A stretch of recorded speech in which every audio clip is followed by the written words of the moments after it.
تو جہلم والی سرکار کو چاہیے کہ خود بھی اور اپنے مریدوں کو بھی بولیں کہ اتنا آگے نکلنے کی کوشش نہ. ہم نہیں کہہ رہے کہ ہم بہت بڑے عالم ہیں یا ہمیں سب پتہ ہے, لیکن ہم اتنے خالی نہیں ہیں جتنا جہلم والی سرکار اور ان کے مریدین ہمیں سمجھتے ہیں. اور ابھی میرا ایک کلپ آنے والا ہے ان قریب عدالتی خلا پہ, کیونکہ عدالتی خلا ان کا لیٹسٹ کلپ آیا, اس میں کہا کہ یہ کراچی کے مفتی بول رہے ہیں کہ جج صرف اپنی بیوی کو طلاق دے سکتا ہے, دوسروں کی بیوی کو نہیں دے سکتا. وہ بھائی پھر آ گئے نا, اسٹائل ہے. مجھے بتایا مردوں نے کہ ہماری بیوی نے انجینئر صاحب کا کلپ سنا ہے, 5 بچوں کے بعد جا کے عدالت سے خلا لے رہی ہے وہ, اور کہہ رہی میرے پاس بھی حق ہے کیونکہ اس کو وسیم پسند آ گیا ہے. اب جہلم والی سرکار یہ کہتی ہے کہ حرام ہے ایسے خلا لینا, لیکن ہو جائے گا. اور بھائی جب اس کو بندہ پسند آ گیا نا تو پھر حلال حرام نہیں دیکھا جاتا. عشق جب بھوت سوار ہوتا ہے نا تو پھر اچھے اچھے پھسل جاتے ہیں. یہ ہم ججوں کے غلام اور لونڈیاں ہیں کہ جج ہماری بیوی کو بھی جب چاہے طلاق دے دے, ایسا تھوڑی ہے. لوگ اس کو فالو کر رہے ہیں, لوگ کہہ رہے ہیں بھائی یہ دکھ حوالے تو دینا ہے نا. میں کہہ رہا ہوں یہ مفتی تھوڑی ہے, مفتی صاحب چھوڑو اس کو, کون مفتی کون عالم, ریفرنسز تو دے رہا ہے نا, یہ لوگوں کی دلیل ہوتی ہے. میں کہتا ہوں وہ ریفرنسز عربی میں ہے, اس کا اردو ترجمہ صحیح ہے یا غلط ہے یہ آپ کو پتا ہے؟ کہہ رہے ہیں بھائی ترجمہ تو لکھا ہوا ہے نا, پھر وہ نیٹ سے ہٹوا دو ترجمہ. ہم وزیر اعظم نہیں بنا سکے 1 مہینے تک, جو ہمارے لیے ترجمے سے زیادہ ضروری ہے, تو ہم وہاں سے کہاں سے ہٹوا دیں؟ تو کہہ رہے نہیں حوالے کا کیا ہوگا, وہ جو حوالے دے رہا ہے. میں کہہ رہا تھا بھائی جہلم گیا تھا تو میرے سامنے دے دیتا نا حوالے. کہہ رہے نہیں کوئی حکمت ہوگی نہیں آیا, تو میں نے کہا بلایا, کہہ رہے غلطی ہو گئی بلایا آپ کو نہیں آیا, حوالے تو ہے نا. علمی میرے اعصاب اتنے مضبوط ہیں کہ یہ زمین و آسمان کے سارے مولوی مل کے مرے ہوئے زندہ سامنے آ جائیں, تمہارے مرے ہوئے بزرگ اور زندہ بزرگ ان کے سارے دلائل فیل ہو گئے جس بندے کے سامنے, اسے تیاری کرنے کی ضرورت نہیں ہے. تو میں سورہ فاتحہ اتنی روانگی کے ساتھ نہیں آتی جس طرح مجھے قرآن و سنت کے دلائل ازبر یاد ہیں الحمدللہ. نا اسٹائل ہے. میں نے کلپ ریکارڈ کروا دیا ہے عدالتی خلا پر. وہ جہلم والی سرکار جو ہے نا, وہ پھونکو والی سرکار سے بھی بڑا مسئلہ ہے. وہ اس نے یہ کہا ہے کہ عدالت ایک طرفہ خلا دے سکتی ہے عدالت. تو میں نے قرآن و سنت کی روشنی میں پورا جہلم والی سرکار کے بھی چلائے. فرسٹ ٹائم میں نے ایسا ریئیکشن کیا ہے, اور یہ میں نے جہلم والی سرکار ہی کی باتوں کی وجہ سے کیا ہے, کیونکہ جہلم والی سرکار جو ہے نا وہ کیا کر رہے ہیں, وہ تو اوٹ پٹانگ مسائل بتا ہی رہا ہے بیچارہ. اس کو نہ قرآن کا پتہ, نہ حدیث کا پتہ, نہ فقہ کا پتہ, نہ اجماع امت کا پتہ. اور کسی ایک جگہ جہلم والی سرکار ٹکتی نہیں ہے, اپنے ہی دعووں میں تضاد, ایک جگہ ایک دعویٰ اگلی جگہ دوسری دعویٰ. تو لگتا ہے کہ اس کا کام صرف بوکھلاہٹ پھیلانا ہے. تو ٹھیک ہے آپ کر رہے کرتے رہو, میرا نام استعمال نہیں کرو آپ. میں نے بہت دفعہ سمجھایا بھائی میرا نام, میرا کلپ, میری تصویریں کیوں لگا رہے ہو, لیکن جہلم والی سرکار کو سمجھ میں بات آ نہیں رہی تھی. اس کا نتیجہ نکلا میں جہلم چلا گیا ان کے بلانے پر, پھر بھی وہ مارکیٹ سے شارٹ. میں نے کہا قصہ ختم ہو جائے نا تاکہ یہ, تو میں نے سمجھا قصہ ختم ہو گیا بھائی, ساری دنیا نے دیکھ لیا, ایک بندہ آیا ہے کہہ کر گیا ہے کہ آپ پازیٹیو رسپانس دیتے ہیں, بیٹھیں گے جب آپ کا ٹائم ہوگا ہم اسی وقت بیٹھیں گے, آپ بتا دیں میں تیار ہوں. تو اس پہ بھی نہیں رسپانس دیا. پھر جہلم والی سرکار نے کہا کہ بھائی آپ جو ہے وہ آن لائن آ جاؤ. میں فوراً تیار ہو گیا. میں نے کہا ٹھیک ہے شرائط طے کر لیتے ہیں. تو جہلم والی سرکار نے کہا ہم منگول ہیں, ہم شرطیں نہیں لگاتے, دھاڑ تھلے, 3 باتیں کہیں. وہ پھر ان کا جو ریئیکشن آیا تھا نا وہ بھی یوٹیوب پہ پڑا ہوا ہے, دھاڑ تھلے, ہم منگول ہیں, شرطیں کیوں لگاتے ہو. بغیر شرطوں کے جب ڈیبیٹ ہوتی ہے تو مرغوں کی لڑائی ہوتی ہے. وہ بحث کوئی علمی بحث کبھی بغیر شرطوں کے, ہم کوئی یہ تھوڑی شرطیں لگا رہی ہیں کہ دونوں گٹکے کھا کے بیٹھیں گے یا توے پہ بیٹھ کے مناظرہ ہوگا, اور توا کم سے کم اتنے ڈگری گرم ہونا چاہیے. بھائی نارمل شرطیں کہ کتنی دیر ڈیبیٹ ہوگی, ٹاپک کیا ہوگا, آپ کتنی دیر بات کریں گے, پھر میں کتنی دیر بات کروں گا, ثالثی کا کردار کون کرے گا, یہ شرطیں ہم نے طے کرنی تھی. انہوں نے کہا کہ شاید ایسی شرطیں ہیں کہ ہم توے پہ بیٹھ کے, چولہے پہ بیٹھ کے بحث ہوگی, تو شرطیں کیوں لگاتے ہو. اور پھر منگول, حالانکہ منگول تو سارے حنفی تھے, تبھی جہلم والی سرکار کے باپ دادے پردادے سارے حنفی نکلیں گے. یہ تو حنفیوں کی وجہ سے آپ کو اسلام ملا ہے. ابا بھی حنفی, دادا بھی حنفی. اگر ابا بالفرض اہل حدیث ہیں تو دادا تو حنفی ہوں گے, دادا بھی اگر اہل حدیث تو پردادا تو پکے حنفی. آپ کا تو سارا اسلام حنفیوں سے آپ کو ملا ہے بھائی. بر صغیر میں تو تھے ہی حنفی, باقی دنیا میں شافی ہیں, حنبلی ہیں, اسی طرح ہی ہیں. تو وہ جو منگول بھی سارے حنفی ہیں, اور جو انڈونیشیا چائنا کی طرف چلے گئے وہ بھی حنفی ہیں. کہیں کہیں جا کے شافی ملیں گے آپ کو, میجورٹی ان میں بھی. منگول جب مسلمان سارے حنفی ہوئے تھے وہ. تو اچھا دھاڑ تھلے کا مطلب مجھے پہلی دفعہ میں نے سنا تھا, دھاڑ تھلے. ابھی تک مجھے اس کا مطلب نہیں پتا دھاڑ تھلے کا مطلب کیا ہے. لیکن چونکہ وہ ریئیکشن ہوا نا غصے میں, تو میں اب یہ سمجھ رہا ہوں کہ جب بھی کہیں غصہ آئے تو دھاڑ تھلے. اب اس دن کے بعد سے مجھے بھی جب بھی غصہ آتا ہے نا اپنے ساتھی میں کہوں دھاڑ تھلے. مجھے نہیں پتا اس کی کیا مطلب کیا ہے, لیکن اس کا مطلب ہے جب بہت غصہ آ رہا ہے نا دھاڑ تھلے. یہ بھی لینگویج سیکھنے کا ایک دیسی طریقہ ہے. اب پتہ نہیں تو کبھی جہلم میں ملاقات ہوئی تو میں پوچھوں گا بھائی دھاڑ تھلے کا اصل مطلب کیا ہے. میں تو اردو جانوں, پنجابی تو نہیں آتی نا مجھے. تو اب جہلم والی سرکار کا کام یہ تھا کہ میں جہلم سے آ گیا, بھائی جو ذلت ہونی تھی آپ کی ہو گئی, ختم کرو, چپ کرو, اس ٹاپک کو ختم کرو, آپ نے جو کرنا ہے کرو. آپ نے پھر آن لائن مناظرے کا چیلنج کر دیا, میں نے آن لائن مناظرے کا چیلنج قبول کیا. پھر آپ پیچھے ہٹ گئے, پھر آپ نے خود ہی کہا دوستی کا ہاتھ بڑھا لیا. میں خوش تھا اس پہ کہ چلو یار یہ پھڈا کیا ہونا چاہیے, ختم. آپ کا جو نظریہ آپ ٹھیک ہے پھیلاتے رہو, جس میں عقل ہوگی وہ خود ہی سمجھ جائے گا کون صحیح ہے کون غلط ہے. ٹھیک ہے بھائی, بات ختم ہو گئی تھی. میں چپ کر کے بیٹھا ہوا تھا نا اتنے سالوں سے, پھر وہی میرا تصویریں, پھر وہی میرے کلپ. اب میں نے اگر آپ کا نام لیا تھا نا کسی میں, تو وہ آپ نے پہلے لیا, اس کے بدلے میں نے نام لیا ہے آپ کا. وہ کہہ سکتا ہے کہ مفتی صاحب نے پہل کی ہے, وہ آپ نے پہل کی, اس کے بعد میں نے جواب دیا ہے, پھر آپ نے پہل کی. تصویر خود اپنے چینل پہ نہیں تو اپنے شاگردوں کو لگایا ہوا ہے. تو اس لیے پھر میں نے کہا بھائی یہ 2 تو ہو گئے, ایک جہلم جا کے آ گیا, ایک آن لائن ہو گیا, اب ایک تیسرا رہ گیا کہ اسی طرح سے ریئیکٹ کرواؤ جہلم والی سرکار کا. پہلے میں ریئیکٹ جو کرواتا تھا نا, سرکار کے کلپ نہیں لگاتا تھا میں, اس سے کیا ہوتا تھا سرکار میری بات کو غلط رخ پہ لے جاتے تھے. اب میں نے کیا کیا ہے, پہلے سرکار کا کلپ چلے گا, پھر میں بتاؤں گا یہ جو حدیث کا ترجمہ کر رہے ہیں یہ ترجمہ یہ بنتا نہیں ہے, یہ سرکار نے جو حدیث پیش کی ہے پوری حدیث یہ نہیں, پوری حدیث یوں ہے. سرکار جو کہہ رہے ہیں میں فلاں کو مانتا ہوں, تو سرکار فلاں کو نہیں مانتے. فلاں کا یہ ارشاد ہے جس کو سرکار نے توڑ موڑ کے پیش کیا ہے, تو سرکار کو چاہیے چپ ہو جائیں. اچھا, سرکار میں جیسا اللہ نے کانفیڈنس دیا نا غلط باتوں پہ, ایسا ہی ان کے مریدوں میں بھی کانفیڈنس ہے. ان کے مرید سمجھتے ہیں کہ جہلم والی سرکار جیسا اس کائنات میں کوئی قرآن و سنت کو جاننے والا پیدا ہوا ہی نہیں. یہ بہت زیادہ خوش فہمیوں میں ہیں. اور میرے بارے میں پتہ ہے نیچے کیا کمنٹس کیے ہوئے ہوتے ہیں ان کی سرکار کے مریدوں نے, مفتی صاحب کو تو بابوں کی کتابوں کے علاوہ کچھ بھی پتا نہیں ہے. تکبر اللہ کو پسند نہیں ہے, سمجھ رہے ہو, تکبر اللہ کی چادر ہے, جو اس میں اللہ سے الجھے گا نا اللہ اس کو رسوا کرے گا. تو جہلم والی سرکار کو چاہیے کہ خود بھی اور اپنے مریدوں کو بھی بولیں کہ اتنا آگے نکلنے کی کوشش نہ. ہم نہیں کہہ رہے کہ ہم بہت بڑے عالم ہیں یا ہمیں سب پتا ہے, لیکن ہم اتنے خالی نہیں ہیں جتنا جہلم والی سرکار اور ان کے مریدین ہمیں سمجھتے ہیں. اتنا خالی نہیں ہے. یہ جو میرے جمعے اور اتوار کے ٹاپکس ہیں نا, یہ واضح و نصیحت کے ٹاپکس ہیں. یہ جو اختلافی مسائل اور جو قرآن و حدیث سے فقہاء نے مسائل استنباط کیے, یہ ٹاپک ہی نہیں ہے. تو میرے جو یہ والے ٹاپک ہیں مدرسوں میں ہوتے ہیں, طلبہ کے سامنے ہوتے ہیں, اور ان ٹاپکس کو ہم اگر یوٹیوب پہ لاتے بھی ہیں تو صرف جواب دے دیتے ہیں, ہم زیادہ ڈیٹیل میں نہیں جاتے. اگر ہم ڈیٹیل میں جانا شروع ہوں تو آپ کو, میں نہیں کہہ رہا کہ ہم کو بہت بڑے علامہ نکلیں گے, آپ کو پتہ چل جائے گا ہم اتنے خالی نہیں ہیں جتنا آپ ہمیں بولو سمجھتے. اور ابھی میرا ایک کلپ آنے والا ہے ان قریب عدالتی خلا پہ, کیونکہ عدالتی خلا ان کا لیٹسٹ کلپ آیا, اس میں کہا کہ یہ کراچی کے مفتی بول رہے ہیں کہ جج صرف اپنی بیوی کو طلاق دے سکتا ہے, دوسروں کی بیوی کو نہیں دے سکتا. وہ بھائی پھر آ گیا نا, اسٹائل ہے, کہہ رہے ہیں نہ, عورت کو بھی اسی طرح طلاق کا حق ہے, خلا کا حق ہے جیسے مرد کو ہے. اتنی, میں نے کہا شاید ایک دفعہ غلطی سے ہو گیا ہوگا سرکار سے, غلطی سے انسان کے منہ سے کوئی جملہ نکل آتا ہے, بعد میں کہتا ہے میں نے کچھ زیادہ مبالغہ کر دیا. تو دوسرے کلپ میں دیکھا وہاں بھی نہ, عورت کو بھی اسی طرح طلاق کا حق ہے جیسے مرد کو. پھر نہ, پھر کہتے ہیں اپنے بابوں کا دفاع کر رہے ہیں. تو خلا کا مطلب کیا ہوا اگر عورت کو حق نہیں ہے؟ تو میں نے کہا یار, کیونکہ یہ اتنا خطرناک مسئلہ ہے کہ اس کی وجہ سے فیملی سسٹم ٹوٹ رہا ہے. میرے پاس خواتین مجھے بتایا مردوں نے کہ ہماری بیوی نے انجینئر صاحب کا کلپ سنا ہے, 5 بچوں کے بعد جا کے عدالت سے خلا لے رہی ہے وہ, اور کہہ رہی میرے پاس بھی حق ہے کیونکہ اس کو وسیم پسند آ گیا ہے. اب جہلم والی سرکار یہ کہتی ہے کہ حرام ہے ایسے خلا لینا, لیکن ہو جائے گا. اور بھائی جب اس کو بندہ پسند آ گیا نا تو پھر حلال حرام نہیں دیکھا جاتا. عشق جب بھوت سوار ہوتا ہے نا تو پھر اچھے پھسل جاتے ہیں. تو یہ تکلف کی کیا ضرورت ہے کہ گناہ ملے گا لیکن ہو جائے گا؟ بھائی ہوگا ہی نہیں, کیونکہ جس کی بیوی ہے وہ چھوڑے گا تو ہوگا, جج کی بیوی تھوڑی ہے. عجیب سی بات ہے یار, یہ ہم ججوں کے غلام اور لونڈیاں ہیں کہ جج ہماری بیوی کو بھی جب چاہے طلاق دے دے, ایسا تھوڑی ہے. تو اس پہ میں نے دلائل دی ہیں, ابھی انشاءاللہ وہ میرا کلپ آ جائے گا پورے ریفرنسز کے ساتھ. وہ پہلا کلپ ہوگا جو اس طرح سے میں نے انجینئر کے کلپ, میں نے اس کو چھوڑا ہوا تھا کہ یار چھوڑو جانے دو یار, کیا خام بلا وجہ ایک نیا ٹاپک یوٹیوب پہ شروع ہو جائے گا. اور عوام کے ذمہ وہ علماء سے مسئلے پوچھے. اگر وہ جہلم والی سرکار سے پوچھ رہی ہے تو اللہ خود ان سے پوچھ لے گا قیامت کے دن کہ بھائی ڈاکٹر سے میڈیکل سائنس کی باتیں پوچھی جاتی ہیں. دیکھو حضرت حکیم صاحب رحمہ اللہ بڑی پیاری بات کرتے تھے کہ ٹماٹر کس کے پاس سے ملتا ہے؟ ٹماٹر والوں کے پاس سے. ایسا ہی ہے نا, گوشت کس کے پاس سے ملے گا؟ گوشت والوں کے پاس سے. پراپرٹی کہاں سے ملے گی؟ اسٹیٹ ایجنٹوں کے پاس سے. ایسا ہی ہے نا. کبھی ایسا ہوا کہ ٹماٹر والے کے پاس آپ گئے, مجھے بکرے کا 3 کلو گوشت دیتے تو فرماتے تھے علم اللہ کہاں ملے گا؟ اللہ والوں کے پاس. کچھ بزرگ ہوتے ہیں جن کے دل میں دنیا کی محبت نہیں, اللہ کی محبت ہوتی ہے, ان کے پاس بیٹھ کے کیا پیدا ہوگا؟ اللہ کی محبت, اللہ آئے گا. اور علم کہاں ملے گا؟ علماء کے پاس ملے گا.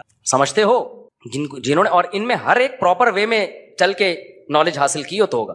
ڈاکٹر کس کو کہتے ہیں؟ میڈیکل سائنس کا ماہر, چند کتابیں پڑھ کے نہیں ہوتا, پراپر وے میں علم حاصل کیا ہو. حکیم کسے کہتے ہیں؟ پراپر وے میں حکمت کا علم حاصل کیا ہو. ہومیوپیتھک ڈاکٹر کون ہوتا ہے؟ پراپر وے میں باقاعدہ اس نے کورس کیا ہو, سلیبس ہے, نصاب ہے, اس میں عربی گرامر ہے, اس میں فقہ ہے, اس میں حدیث ہے, اجماع امت ہے, فقہا کے اختلافات ہیں, ان اختلافات میں ہر ایک کے پاس کیا کیا دلیل ہے, اس کا مذاکرہ ہے, اس کا بحث مباحثہ ہے, اس کے بعد انسان انالائز کرتا ہے, پھر ہر مسئلے کو اس کی ویلیو دیتا ہے, عمل کے لیے کوئی اختیار کرتا ہے. اور باقی جس کی جو ویلیو ہے وہ اس کو دیتا ہے. تو یہ پورا ایسے تھوڑی اٹھ کے یار کوئی بھی اٹھ جائے اور جناب وہ جا کے فتویٰ دینا شروع کر دے. تو میں سوچتا تھا ہمیں کیا بولنے کی ضرورت ہے بھائی, ہمارے اور بھی کام اتنے, تو ان کے پاس تو ٹائم بہت ہے نا. ایک ہفتہ یہی ایک ہی ٹاپک پہ تیاری ہوتی رہتی. میرے تو صبح جامعۃ الرحیم میں پڑھاتا ہوں میں, پھر اس کے علاوہ میرے بیانات جو اصلاحی بیان ہیں, لوگوں کو زنا سے روکنا, گھروں میں جو مسائل کھڑے ہو رہے ہیں, ہر طرح کے مسائل نا, 20 قسم کے لوگ صبح شام مسائل پوچھ رہے ہوتے ہیں. تو میرے پاس ٹائم کہاں تھا, لیکن بہت زیادہ ہو گیا. میں نے کہا یار اب یہ خلا میں بھی یہ مسئلہ کر دیا, اتنا بڑا مسئلہ, زنا کے دروازے آپ لوگوں کے لیے کھول رہے ہو, اور ایسا اجتماعی مسئلہ جس میں کسی کا اختلاف ہی نہیں ہے, اس میں آپ لوگوں کو اتنا مس گائیڈ کر رہے ہو, اور عملی طور پر اس کی خرابیاں بھی سامنے آنا شروع ہو گئی ہیں. لوگ اس کو فالو کر رہے ہیں, لوگ کہہ رہے ہیں بھائی یہ دکھ حوالے تو دے رہے ہیں نا. میں کہہ رہا ہوں یہ مفتی تھوڑی ہے, مفتی صاحب چھوڑو اس کو, کون مفتی کون عالم, ریفرنسز تو دے رہا ہے نا, یہ لوگوں کی دلیل ہوتی ہے. میں کہتا ہوں وہ ریفرنسز عربی میں ہے, اس کا اردو ترجمہ صحیح ہے یا غلط ہے یہ آپ کو پتا ہے؟ کہہ رہے ہیں بھائی ترجمہ تو لکھا ہوا ہے نا, پھر وہ نیٹ سے ہٹوا دو ترجمہ. ہم وزیر اعظم نہیں بنا سکے 1 مہینے تک, جو ہمارے لیے ترجمے سے زیادہ ضروری ہے, تو ہم وہاں سے کہاں سے ہٹوا دیں؟ آج ایک ڈاکٹر صاحب نے کہا کہ یوٹیوب پہ نا ایک 2 نمبر ڈاکٹر ہے, 2 نمبر, کتنا لوگوں کو مس گائیڈ کر رہا ہے وہ. انہوں نے کہا وہ ڈاکٹر ہے ہی نہیں, کتنا غلط گائیڈ کر رہا ہے. میں نہیں بتاؤں گا کیا, کیونکہ جن لوگوں کا کام ہے وہ کر نہیں رہے, تو ہم تھوڑی کر سکتے ہیں کام. تو میں نے کہا بھائی آپ کیس کریں. کہہ رہے کون کیس کرے, گورنمنٹ خود انوالو ہے اس میں, بھتا جا رہا ہے ان کے پاس, پیسہ جا رہا ہے ان کے پاس, تو خود وہ جو ہے نا گورنمنٹ سپورٹ کر رہی ہوتی ہے. جو گورنمنٹ میں 2 نمبر لوگ ہوتے ہیں وہ خود سپورٹ کر رہے ہوتے ہیں. تو ہم کیا کر سکتے ہیں بھائی, ہمارے ہاتھ بندھے ہوئے ہیں. تو سعودی عرب میں ہوتا نا تو فوراً کیس ہو جاتا, بھائی آپ پراپر وے میں علم حاصل نہیں کیا, آپ کو کیسے کس نے فتویٰ دینے کی اجازت دی ہے, تو آپ بیٹھ جاؤ آرام سے. تو سعودی عرب میں یا کسی غیر مسلم کنٹری میں جب مسقط گیا نا, تو میرے مسقط والوں نے بیان رکھوائے وہاں پہ. تو وہاں ایسی اندھیر نگری نہیں ہے, جو بھی جائے بیان کرنا شروع کر دے. تو وہاں کی گورنمنٹ کو انہوں نے کہا کہ یہ بیان کریں. گورنمنٹ نے کہا اس کی کیا دلیل ہے کہ یہ عالم ہے, تو پراپر وے میں علم حاصل کیا ہے؟ انہوں نے کہا ہاں. انہوں نے کہا سرٹیفکیٹ لے کر آؤ. تو ہمارے جامعۃ الرشید سے جہاں اداروں سے میں نے پڑھا سارے سندیں اٹھا کے ہم نے بھیجی ہیں. انہوں نے اس کی تصدیق کی, اس کے بعد مجھے پرمیشن ملی ہے وہاں بیان کرنے کی. پھر بھی میں نہیں کہہ رہا کہ جو بھی سرٹیفائڈ عالم ہوتے ہیں وہ سارے صحیح بھی ہوتے ہیں, غلط بھی ہوتے ہیں, 2 نمبر بھی ہوتے ہیں. لیکن 2 نمبروں کی وجہ سے یہ تو نہیں کہ اب دین کا علم آپ علماء کے علاوہ عام لوگوں سے حاصل کر لو. 2 نمبر ڈاکٹروں کی وجہ سے آپ یہ کہو کہ اب ہم علاج میکینک سے کروائیں گے. بھائی 2 نمبر ڈاکٹر اگر ہوتے ہیں تو 1 نمبر کے پاس جاؤ آپ, لیکن علاج تو ڈاکٹروں ہی سے ہوگا نا. تو یہ بات لوگوں کو اصول سمجھ میں نہیں آ رہا. تو کہہ رہے نہیں حوالے کا کیا ہوگا, وہ جو حوالے دے رہا ہے. میں کہہ رہا تھا بھائی جہلم گیا تھا تو میرے سامنے دے دیتا نا حوالے. کہہ رہے نہیں کوئی حکمت ہوگی نہیں آیا. تو میں نے کہا بلایا, کہہ رہے غلطی ہو گئی, بلایا آپ کو نہیں آیا, حوالے تو ہے نا. میں نے ساتھیوں سے مشورہ کیا, میں نے کہا انجینئر صاحب چپ بھی نہیں ہو رہے ہیں, ہمارا نام بھی ہر جگہ استعمال کر رہے ہیں, اور ان کے فینس جو ہیں ہماری تصویریں لگا بھی رہے ہیں, اور پھر میرے پاس ٹائم نہیں ہے, لیکن میسج بہت برا جا رہا ہے. میری بدنامی نہیں ہے, بدنامی علماء کی ہو رہی ہے. اور جو عوام اس میں, ان صاحب نے کہا نا میری بیوی خلا لے رہی ہے, تو اس کا یہ جذبات ہے, گویا مجھے برا کہہ رہا ہوں کہ اللہ آپ سے پوچھے گا قیامت کے دن, آپ لوگ کیوں ریکارڈ نہیں کرواتے, کیوں اس کا جواب نہیں دیتے. پر میں نے کہا یار خلا پہ تو کرو. تو میں نے ابھی خلا پہ ریکارڈ کروا دیا ہے, ریکارڈنگ ہو چکی ہے, 1-2 دن میں انشاءاللہ اپلوڈ ہو جائے گا. آپ لوگ اس میں دلائل سے پہلی دفعہ میں نے اس طرح سے ریئیکشن کروایا. اس میں انشاءاللہ آپ کو اندازہ ہو جائے گا کہ کون بابوں کا علم جانتا ہے اور کون قرآن و سنت کا علم جانتا ہے. سمجھتے ہو کہ نہیں سمجھتے؟ کرو. میرا دل نہیں چاہ رہا تھا انجینئر صاحب سے میں الجھوں, تو لیکن انجینئر صاحب نہیں چھپو کے دے رہے ہیں, وہ اپنی حدود سے تجاوز. اور میں یہ نہیں کہہ رہا انجینئر سارے کام ہی غلط کیے ہیں, کچھ کام صحیح بھی کیے ہیں بھائی. بدعتیوں کے خلاف بہت اچھا کام کیا ہے انجینئر صاحب نے, تو وہ کرتے رہتے, بہت ہم بھی اپریشیٹ کرتے ہیں, کہتے ہیں شاباش, قدم بڑھاؤ, اچھی بات ہے, ٹھیک ہے نا. آپ نے تو اور ہی زیادہ جا کے جو ہے نا اپنی ایکسٹریم لیول پہ آپ چلے گئے, اور 1 مین شو بننے کی کوشش کر رہے ہو. آپ کے ساری سب کچھ آپ ہی کو پتا ہے, باقی سارے کیا کھا رہے ہیں, گھاس کھا رہے ہیں, باقی سب پتہ ہی نہیں ہے. تو ایسا نہیں ہوتا. قیصر راجہ صاحب نے کیا انجینئر کے خلاف, تو وہ بھی ہمارے کھاتے میں ڈال دی, ان کو مولوی پٹیاں پڑھا رہے ہیں. تو مولویوں سے آپ کو اتنی نفرت ہے یار. جو آدمی مولوی نہیں ہے وہ گواہی دے رہا ہے کہ بھائی انجینئر نے یہاں خیانت کی ہے, تو بجائے دلائل سے اس کا جواب دینے کے, وہ بھی کس کے کھاتے میں ڈالا جا رہا ہے, ہمیں برا بلا کہا جا رہا ہے. یہ جامعۃ الرشید آئے اور ان کے ان مولویوں سے, اللہ کی قسم ہم نے تو انجینئر کو قیصر راجہ کو کچھ نہیں کہا کہ آپ انجینئر کے خلاف کام کرو اور آپ جو ہے یہ کرو. ہمیں بھائی جو کر رہا ہے کرے, نہیں کرنا ہے نہیں کرو. ہمارا تو اپنے مسائل اتنے ہیں وہ نہیں ختم ہو رہے. یا تو دوبارہ جہلم چلا جاؤں میں انجینئر سے ایک گزارش کرتا ہوں بس, کیونکہ یہ بار بار ٹاپک آتا ہے, مجھے ایک دفعہ اپنے سامنے بیٹھنے دے. میں مناظرہ نہیں کروں گا, میں جیسے آپ نے ہر ایک کو سوال کرنے کی اجازت دی ہے, میں بھی آپ سے ایک طالب علم بن کے آؤں گا, اسٹوڈنٹ کی حیثیت سے, بہت ادب سے, بہت تمیز سے, کوئی جھگڑا نہیں, کوئی پھڈا نہیں, ایسے بیٹھوں گا آپ کی خدمت میں, آپ کے چرنوں میں, آپ کے پاؤں میں, آپ سے سوال پوچھوں گا. آپ نے یہ جو حدیث پڑھی تھی اس دن, اس کا جو ترجمہ کیا تھا, یہ کون سی کتاب میں لکھا ہوا ہے یہ والا ترجمہ, سمجھ رہے ہیں؟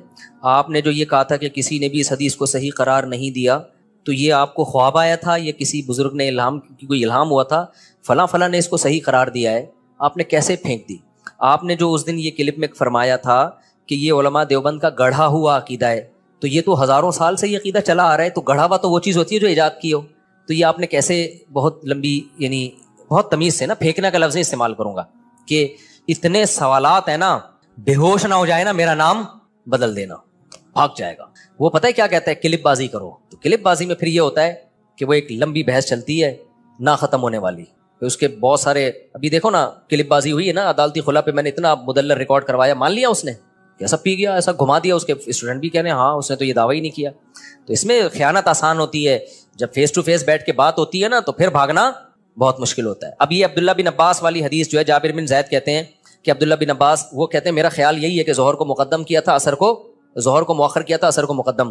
فوراً انجینئر نے کیا کہہ دیا، کوئی حنفی نے یہ بول دیا ہے. تو میں جب سامنے بیٹھا ہوتا میں کہتا ہے kindly excuse me sir please. ہم اسکول میں تھے نا، ایکسکیوز می ایسے اپنی مس کو جب ہم نے کو پوچھنا ہوتا تھا نا، نیس ایسے ہم وہ دیکھا 50-50 نیس. میں کہتا سر پلیز. پھر میں کہتا سر یہ حنفی کا الزام غلط ہے اس کے اوپر، یہ عبداللہ بن عباس کا شاگرد ہے یہ. اور نسائی میں تو خود عبداللہ بن عباس سے منقول ہے یہ، لیکن چلو اس میں اضطراب ہے، اس میں بعض لوگ کہتے ہیں عبداللہ بن عباس کی طرف اس قول کی نسبت درست نہیں ہے. تو ایسے ایسے بلنڈر ہیں، لیکن اپنے یعنی بالنگ بھی خود ہی، بیٹنگ بھی خود ہی، اور امپائر بھی خود ہی. ایسے میچ میں جیتنا، وہ شعر یاد کر لو بس، ہم کو دیکھ کے شرماؤ تو شرمانے کی داد بھی دیں. شاعر اپنی محبوبہ سے کہہ رہا تم ہر وقت شرماتی رہتی ہو نا، یہ کوئی شرمانا کوئی یہ اٹریکشن کا ذریعہ نہیں ہے. ہم کو دیکھ کے شرماؤ تو شرمانے کی داد بھی دیں، آئینے میں دیکھ کے خود کو شرمانے سے کیا ہوگا. یعنی تم آئینے میں کھڑے ہو کر اپنے آپ کو دیکھ کے ہی شرماتی رہتی ہو، وہاں تعریف کرنے والا کوئی بھی نہیں ہے. تو اپنے ہی منہ میاں مٹھو بننا بہت آسان ہوتا ہے. کبھی خوشبو لگا کے آپ انڈا موڑ آؤ، ہمارے سامنے بیٹھ جاؤ یا ہمیں اپنے سامنے بیٹھنے دو، پھر ہم دیکھیں گے ان دلوں میں تیل کتنا ہے، کتنا علمی کتابی ہے. دیکھیں اسلام میں 5 نمازوں کا مطلب ہی 5 وقتوں پر ہے. ایک وقت میں 2 نمازیں ایک ہی کہلاتی ہیں وہ، کیونکہ کوئی ٹینشن تو ہوئی نہیں نا پھر اس میں. تو 5 نمازوں کا مطلب 5. اور حدیث جبرائیل میں بھی ہے کہ نمازوں کے اوقات نبی صلی اللہ علیہ وسلم نے بتائے ہیں، ایک نماز دوسری نماز کے وقت میں داخل نہیں ہو سکتی. حج جو ہے وہ خلاف قیاس ہے. حج کے بہت سارے کام عقل سے اور عام روٹین سے ہٹ کے کرائے جاتے ہیں. ہمیں سلا ہوا کپڑا پہننے کی اجازت نہیں ہے، ہمیں خوشبو لگانے کی اجازت نہیں ہے، اور بھی بہت سارے کام ایسے ہیں. بال کاٹنے کی اجازت نہیں ہے، حالانکہ ناخن کاٹنے کی اجازت نہیں ہے، حالانکہ عام حالات میں تو ناخن کاٹنے کا حکم ہے. تو حج میں کچھ روٹین سے ہٹ کے کام کرائے جاتے ہیں. عبداللہ بن مسعود رضی اللہ تعالیٰ عنہ کی بخاری مسلم کی صحیح حدیث ہے. عبداللہ بن مسعود جو نبی کے سفر حضر کے ساتھی ہیں، فرماتے ہیں اللہ کے نبی نے کبھی بھی 2 نمازیں اکٹھی نہیں پڑھی ہیں سوائے حج کے موقع کے. کبھی بھی 2 نمازیں اکٹھی نہیں پڑھی ہیں آپ نے. لوگ کہتے ہیں کہ عبداللہ بن مسعود کو پتہ ہی نہیں ہوگا کہ سفر میں ہو سکتا ہے ان کے سامنے نبی نے پڑھی ہو، نبی نے یعنی جب پڑھی تھی تو اس وقت وہ سفر میں نہ ہو. تو یہ بات بھی غلط ہے. عبداللہ بن مسعود سے صحیح سند سے یہ بات بھی ثابت ہے کہ آپ نے فرمایا کہ نبی نے سفر میں 2 نمازیں اکٹھی پڑھی ہیں. ایک طرف ابن مسعود کہہ رہے ہیں کبھی بھی اکٹھی نہیں پڑھی، ایک طرف کہہ رہے ہیں پڑھی ہیں. اس کا مطلب جو پڑھی ہیں اس کا مطلب کچھ اور ہے، اور نہیں پڑھی ہیں اس کا مطلب کچھ اور ہے. جو پڑھی ہیں وہ ایسے پڑھی ہیں کہ ظہر کو مؤخر کیا آخری وقت میں پڑھا، اور عصر کو مقدم کر کے اول وقت میں پڑھا. اس طرح سے پڑھنا ثابت ہے. یہ جو بخاری مسلم کی حدیث ہے نا، اس میں اب انجینئر نے بہت بڑا بلنڈر کیا. میں آپ کو بتا رہا ہوں نا کہ مجھے وقت ملے دعا کرو. اس کو میں ایسا ایکسپوز کر سکتا ہوں الحمدللہ کہ، لیکن اس کے اسٹوڈنٹ ڈھیڑ بہت ہیں. مسئلہ ان کے ساتھ ہی ہے. اتنے بڑے بڑے بلنڈر یہ آدمی کرتا ہے. اس نے پتہ ہے کیا کیا ہے؟ دیکھو عبداللہ بن عباس کی حدیث ہے جس میں آتا ہے کہ عبداللہ بن عباس رضی اللہ تعالیٰ عنہ درس دے رہے تھے، نماز کا ٹائم جا رہا تھا، تو کسی نے کہا کہ آپ نماز پڑھائیں. تو عبداللہ بن مسعود نے اس کو ڈانٹا، عبداللہ بن عباس نے. اور عبداللہ بن عباس نے ظہر کو مؤخر کیا اور ظہر اور عصر ملا کے پڑھی ہیں انہوں نے. سمجھ رہے؟ اب عبداللہ بن عباس کے شاگرد ہیں جابر ابن زید. اچھا احناف بھی اس کے قائل ہیں. عبداللہ بن عباس سے پوچھا گیا تو انہوں نے فرمایا نبی نے اسی طرح 2 نمازیں اکٹھی پڑھی ہیں، بغیر خوف کے، بغیر بارش کے، بغیر سفر کے. کوئی بھی عذر نہیں تھا لیکن نبی نے 2 نمازیں اس طرح سے اکٹھی پڑھی ہیں، تو میں نے بھی اس طرح پڑھی ہیں. اب عبداللہ بن عباس کے شاگرد ہیں جابر ابن زید. ان سے کسی نے پوچھا کہ شاید اس طرح سے پڑھی ہوں کہ ظہر کو مؤخر کیا ہو اور عصر کو مقدم، یعنی دونوں نمازیں پڑھی اپنے ٹائم پر ہیں، لیکن چونکہ درس چل رہا تھا، ضرورت تھی، کبھی کبھار ایسا بھی کرنے میں کوئی حرج نہیں ہے، تو اس لیے عبداللہ بن عباس نے ظہر کو آخری وقت میں اور عصر کو اول وقت میں. تو جابر ابن زید کہتے ہیں کہ میرا بھی یہی خیال ہے. اب اس سے احناف کے موقف کی تائید ہو رہی ہے کہ کبھی اگر کوئی عذر ہو تو اول وقت میں پڑھنے کے بجائے آپ ظہر کو آخر وقت میں لے جاؤ اور عصر کو اول وقت میں لے جاؤ. تو یہ احناف کا بھی یہی موقف ہے. اس طرح سے آپ جمع کر سکتے ہیں. انجینئر نے اتنی بڑی خیانت کی ہے، اس نے کہا کہ وہاں کوئی حنفی بیٹھا ہوا تھا اور اس نے یہ تعویل کر دی کہ ظہر کو مؤخر کیا، عصر کو مقدم کیا. اور بھائی وہ جابر بن زید وہ عبداللہ بن مسعود کا شاگرد ہے, راوی ہے, وہ بتا رہا ہے. تو میں انجینئر کے اندھے مقلدوں سے پوچھتا ہوں, عبداللہ بن عباس کی ایک حدیث کا مطلب وہ ہے جو ان کے شاگرد بتا رہے ہیں, اور ایک مطلب وہ ہے جو جہلم میں 15ویں صدی کا بندہ بیٹھ کے بتا رہا ہے. تو تمہاری عقل پہ تالے پڑ گئے ہیں, تم ایسے اندھے ہو گئے ہو کہ ان کا شاگرد جو عبداللہ بن عباس کو دیکھ رہا ہے یا دیکھ نہیں رہا ہے, ان سے ابھی مجھے پورے الفاظ یاد نہیں ہے کہ وہ ڈائریکٹ ان سے روایت کر رہا ہے یا ان کا شاگرد ہے, لیکن وہ اس پہ حنفی شافی کی کوئی چھاپ نہیں لگی ہوئی. وہ بیان کر رہا ہے کہ ایسا ہی ہوا ہوگا کہ ظہر کو مؤخر کیا ہے اور عصر کو مقدم کیا ہے. اس کو یہ کہہ کے اس نے ٹال دیا کہ کوئی حنفی بیٹھا ہوا تھا, اس نے یہ تعویل کر لی, اور یہ سارے اندھے بیٹھے ہوئے ہیں اور کہہ رہے ہیں ہاں کوئی حنفی بیٹھا ہوا تھا اس نے. عبداللہ بن عباس کا شاگرد جو مطلب بتا رہا ہے وہ مطلب اندھی تقلید ہے, اور انجینئر جو مطلب اپنی طرف سے تھوپ رہا ہے کہ ظہر کو قضا کر کے انہوں نے عصر میں پڑھی ہے. اگر اس حدیث کا یہ مطلب بیان کیا جائے نا, بغیر عذر بغیر وجہ کے ظہر کو عصر کے وقت پہ پڑھا ہے, تو پھر یہ عصر کی نماز کی جو حفاظت کا قرآن نے حکم دیا, حافظوا علی الصلوات والصلاۃ الوسطی, خصوصاً درمیانی نماز کی حفاظت کرو, اس کا مطلب کیا ہے پھر؟ اور وہ جو حدیث جبریل میں آتا ہے ظہر کا وقت یہاں سے یہاں تک, عصر کا وقت یہاں, یہ اس کا مطلب کیا ہے؟ کہ بغیر کسی وجہ کے بھی یہ جائز ہے. تو نمازوں کی حفاظت کے بارے میں جو قرآن کی اتنی آیتیں ہیں کہ والذین هم علی صلواتہم یحافظون, ایمان والے اپنی نمازوں کی حفاظت کرتے ہیں. عبداللہ بن مسعود کہتے ہیں اس کا مطلب ہے ہر نماز اپنے ٹائم پہ پڑھتے ہیں. تو عبداللہ بن عباس اتنی بڑی غلطی کریں گے؟ اور یہی تعویل بڑے بڑے علماء نے کی ہے. اہل حدیث علامہ شوکانی اہل حدیث عالم ہیں, انہوں نے یہی مطلب بیان کیا کہ ظہر کو مقدم کیا تھا اور عصر کو, ظہر کو مؤخر کیا اور عصر کو مقدم کیا, نمازیں اپنے ٹائم پہ ہی پڑھی ہیں. لیکن اس کو احناف سے, علماء دیوبند سے, بر صغیر کے مولویوں سے اتنی چڑ ہے, بس کچھ بھی اٹھا کے انڈ سنڈ مارتا رہے گا. حدیث کے راوی بیان کر رہے ہیں کہ بھائی وہ اس طرح کیا ہوگا, تو پی گیا, جابر بن زید کو پی گیا اور بولا کہ کسی حنفی نے یہ تعویل کی ہے. بڑی یعنی حنفی بھی نہیں, اب کہنا تو اس کو یہ دل چاہ رہا تھا کہ انڈا موڑ کے کسی مولوی نے یہ تعویل کی ہے. تو لیکن سامنے بیٹھے ہوئے کہہ رہے یار بات جب بھی کرتا ہے ریفرنس سے کرتا ہے, بات جب بھی کرتا ہے. ابے ریفرنس اتنا بڑے دھاندلیاں ترجمے میں مار رہا ہے, تو بتاتا کیوں نہیں ہے کہ جابر بن زید یہ بتا رہے ہیں کہ ظہر کو مؤخر کیا اور عصر کو مقدم کیا. عبداللہ بن عباس کے شاگرد یہ بتا رہے ہیں کہ قضا نہیں کی ہے انہوں نے نماز. تو یہ کبھی خوشبو لگا کے انشاءاللہ سوچ رہا ہوں یا تو دوبارہ جہلم چلا جاؤں میں, لیکن ایسا ہوتا نہیں ہے. کیا کریں, نماز ہو جاتی ہے مسجد میں, جہاں بھی کھڑے ہو کر اقتدا کرو گے نماز ہو جائے گی, لیکن صف میں خلا کا گناہ ملے گا.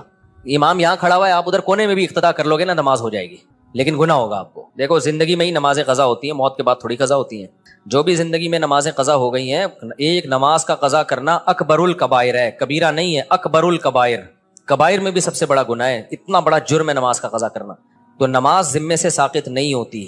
ہاں کوئی کافر مسلمان ہوا ہے تو اس پہ تو نماز پہلے لازم ہی نہیں تھی نا, لہذا وہ اس دن سے شروع کرے گا. مسلمان جو تھا اس پہ تو جب سے بالغ ہوا ہے نمازیں اس کے ذمہ لازم ہے, تو وہ لوٹانا اس پر لازم ہے. لوگ کہتے ہیں قضاء عمری کی دلیل کیا ہے, ان سے پوچھا جائے نہ ہونے کی کیا دلیل ہے. حدیث میں آتا ہے دین اللہ احق ان یقضی, اللہ کا قرض اس بات کے زیادہ لائق ہے کہ اس کو ادا کیا جائے, تو اس میں توبہ بھی کرے اور قضا بھی پڑھ لے. یعنی اس کا اکاؤنٹ آپ استعمال کر رہے ہیں جی, بالکل اس کے اکاؤنٹ میں پیسے آتے ہیں جی, اور وہ اپنا اکاؤنٹ استعمال کرنے پر آپ سے جتنی بھی ٹرانزیکشن ہوگی اس کا 15% لیتا ہے پر ٹرانزیکشن. یہ آپ نے اس کو قرض دیا ہے اور آپ اس کو قرض دینے کا ہی, سود تو نہیں ہے, یہ سود نہیں ہے, کیونکہ سود تو کہتے ہیں قرض دے کے نفع حاصل کرنا. تو آپ نے تو اس کو اس کے اکاؤنٹ میں گویا اگر اس کو ہم قرض بھی سمجھتے ہیں نا, قرض دے کے الٹا اسی کو 15% دے رہے ہو آپ, تو یہ سود میں نہیں آتا. باقی یہ کہ یہ شرعن جائز ہے یا نہیں ہے, تو دیکھیں اکاؤنٹ استعمال کرنے کا متعین پیمنٹ ہونی چاہیے. یہ جو پرسنٹیج کے حساب سے کر دیا نا, پرسنٹیج کے حساب سے جب پروفٹ ہوتا ہے جب ایک کی محنت ہو اور ایک کی انویسٹمنٹ ہو, تو یہ تو مزاربت بھی نہیں ہے اور مشارکت بھی نہیں ہے, یعنی دونوں کی پیمنٹ بھی نہیں ہے کہ اس میں ہم شرکت کوئی کاروبار ہو رہا ہو پیمنٹ ملا کے, نہ مزاربت ہے. تو محض اکاؤنٹ استعمال کرنے کا ایک متعین کرایہ آپ اس کو دے سکتے ہیں. تو اس کو اس طرح سے کیا کریں کہ بھائی میں آپ کا اکاؤنٹ استعمال کروں گا, اس کا اسپیسیفک میں اتنا رینٹ دیا کروں گا آپ کو. دیکھو اس صورت میں سب سے پہلی بات یہ کہ جب تک دونوں طرف کی بات نہ سن لو کسی ایک کو فیور نہ کرو, جب تک دونوں طرف کی بات نہ سن لو. کسی کو اٹھایا, گرفتار کیا, ریلی پر پولیس نے مقابلہ کیا, کیا کیا, آپ جا کے پہلے پولیس سے بھی ملو, یعنی جس نے پولیس کو آرڈر کیا ہے نا اس سے پوچھو آپ نے کیوں کہا ہے. ہو سکتا ہے ان کے پاس کوئی ایسی ویلڈ بات ہو کہ آپ کہو کہ یار یہ بالکل ٹھیک ہے, میں فیور نہیں کر رہا. لیکن جب تک دونوں طرف کی بات سامنے نہ آ جائے نا, اس وقت دیکھو میں اکثر ایسی چیزوں پہ خاموشی اختیار کرتا ہوں. ہمارے ہاں اکثر کیا ہوتا ہے, جو سوشل میڈیا پہ متحرک لوگ ہیں, جب بھی کوئی واقعہ ہو فوراً بیان داغ دیا. میں نہیں بیان داغتا, اس لیے کہ ایک طرف کی خبر آ رہی ہوتی ہے, دوسری طرف کی نہیں آتی, یا آتی ہے تو آتھینٹک نہیں ہوتی. تو ہم نے زندگی میں بہت تجربے کیے ہیں, ہم بعض دفعہ پورے کانفیڈینس کے ساتھ کانفیڈنٹلی کسی کو درست سمجھ رہے ہوتے ہیں, جب آپ ڈیپ میں جاؤ گے نا تو وہ غلط نکلے گا. ابھی ریسنٹلی آپ دیکھ لو قادیانیوں کے فیور میں جو سپریم کورٹ نے ایک قانون پاس کیا تھا جس میں قادیانیوں کو تبلیغ کی اجازت دی جا رہی تھی. بہت لوگوں نے مجھے کہا کہ آپ سپریم کورٹ کے جج کے خلاف بیان دو. میں بیان دے دیتا, مجھے پتا تھا کچھ بھی نہیں ہوگا میرے خلاف. یہ نہیں کہ میں بزدلی کا شکار ہو گیا. میں نے کہا یار پہلے جب تک میں لا پڑھوں گا نہیں, لکھا ہوا کیا ہے, پروپیگنڈے کا فوراً شکار نہیں ہونا چاہیے. پہلے تو پڑھو اس لا کو, دیکھو ہے کیا بھی ہے کہ نہیں کیا, ایسا الفاظ کیا ہیں اس کے, پھر تمیز سے ایک کام کی کوشش کرو. سپریم کورٹ کے جج سے ملنے کی کوشش کرو, یا پیغام پہنچانے کی کوشش کرو, یا اعلیٰ اہلکاروں تک بات پہنچاؤ. ہو سکتا ہے ہمارے احتجاج کے بغیر اور ایک تمیز سے ایک کام ہو جائے. تو ہوا یہ تھا, جب سپریم کورٹ کے جج کا یہ فیصلہ آیا تو آپ کو پتا ہے جنرل عاصم منیر کے ساتھ علماء کی میٹنگ ہوئی ہے نا کچھ دن پہلے, بہت سارے علماء گئے تھے اس میں, تو ہمیں بھی دعوت تھی, ہم بھی گئے.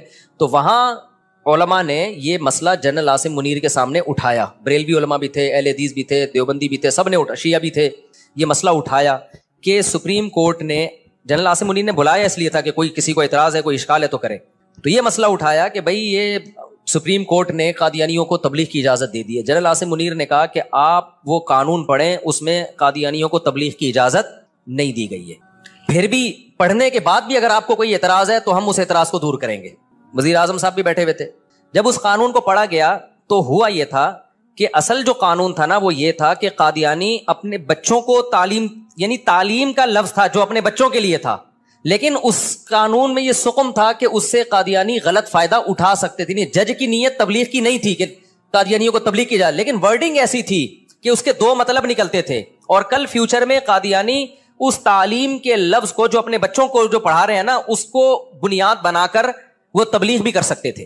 لہذا یہ بات پھر حضرت مفتی تقی عثمانی صاحب کے پاس گئی اور دیگر علماء کے پاس گئی. تو پھر علماء نے یہ احتجاج کیا, کہا کہ بھائی یہ جو لفظ ہے نا, اگرچہ جج کی نیت یہ نہیں تھی کہ تبلیغ کی اجازت دی جا رہی ہے, جج کی نیت ٹھیک تھی, لیکن اس الفاظ میں یہ سقم ہے.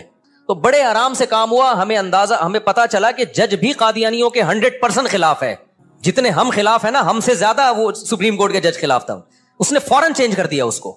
ابھی حضرت مفتی تقی صاحب سے نہیں بات چیت ہوئی ان کی, تو ایک کام آرام سے ہو سکتا ہے. کچھ غلط فہمیاں بھی ہوتی ہیں, ہم کیوں فوراً حکمرانوں کے خلاف, فوج کے خلاف, جج کے خلاف کیوں ایک تماشا کھڑا کر دیں. جتنا اختلاف, فوج کے خلاف بھی اختلاف رکھو, جتنا ہے اتنا رہنے دو اس کو. ہر چیز میں نہیں ہم نے اگینسٹ جانا ہے. بہت سارے کام بڑے, LGBTQ کا جو مسئلہ ہے یہ بل پاس ہو گیا تھا نا, تو کیا ہوا, علماء اور یوتھ کلب والے بھی اور دوسرے لوگوں وکلاء سے ملے, اسمبلی میں بات ہوئی, بڑے آرام سے کیا ہو گیا, یہ چینج ہو گیا. بہت تمیز سے کیا ہو گیا, چینج ہو گیا. اسی طرح دفاع صحابہ کا مسئلہ ہے, وہ تمیز سے کام نہیں ہوا تو وہ رہ گیا. جو ناموس صحابہ کا لا تھا نا وہ ایسے نہیں ہوا, آرام سے بیٹھ کے نہیں ہوا, وہ جوش و خروش سے ہوا ہے, لہذا وہ رہ گیا. تو اس لیے ایک دم نہیں جذبات میں آ جانا چاہیے. تو ہمیں جس چیز کا نہ پتا ہو خاموشی ٹھیک ہے, کسی کو نہ مخالفت کرو نہ فیور کرو. پھر گورنمنٹ بہت سے لوگوں کو اٹھا رہی ہوتی ہے, ہم بے گناہ سمجھ رہے ہوتے ہیں.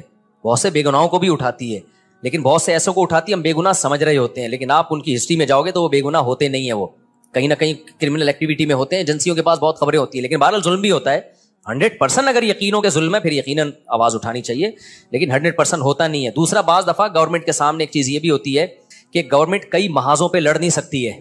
آپ کو پتا ہے بلوچستان میں بس روک کے کتنے پنجاب کے لوگوں کو مار دیا, KPK میں دھماکے, بہت ساری جگہوں پہ گورنمنٹ الجھی ہوئی ہوتی ہے. تو اس میں گورنمنٹ کی یہ رائے ہوتی ہے کہ ہم ایک نئی پھٹیک نہیں پال سکتے. ہم نیا مسئلہ ایشو کھڑا ہوگا نا تو ملک کی سالمیت خطرے میں لگ جائے گی. میں گورنمنٹ کو فیور نہیں کر رہا, ہو سکتا ہے گورنمنٹ غلط کر رہی ہو, مسئلہ یہ نہ انہوں نے بنا لیا ہو, لیکن یہ پاسبل تو ہے نا کہ ہو سکتا ہے یہ ہو.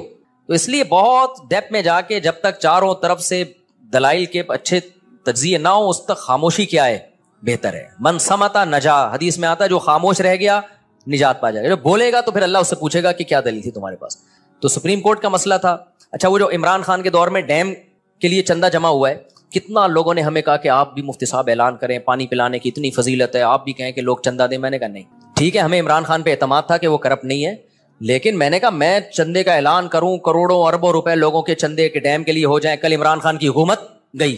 صحیح ہے نا. دوسری بات یہ کہ عمران خان کے پاس کیا ایسا پیکیج ہے, کیا فریم ورک ہے, وہ ہمیں بتائے نا, ہمیں اعتماد میں لے, وہ علماء کو جمع کرے, وزیر اعظم صاحب بتائیں کہ بھائی یہ چندہ آئے گا تو پاکستان میں جیسے پہلے چندے ضائع ہوئے ہیں, میں اس کی نگرانی کر رہا ہوں. اس کے لیے ہوائی بات نہیں, میں نے یہ ورک کیا ہوا ہے, اس پہ یہ پیپر ورک ہے, اور یہ اپلائی جو ہے نا اس کا امپلیمنٹ اس طریقے سے ہوگا پورا پراپر. جب اعتماد ہوگا ہمیں پھر ہم اعلان کریں گے بھائی چندہ دو. تو وہی ہوا. دیکھو اگر میں اعلان کر دیتا تو میرا پروگرام بڑھ جانا تھا. لوگ کہتے ہیں مفتی صاحب ہم نے آپ کے منہ پہ جو ہے نا کروڑوں کروڑ روپے دیے, ڈیم کا ایک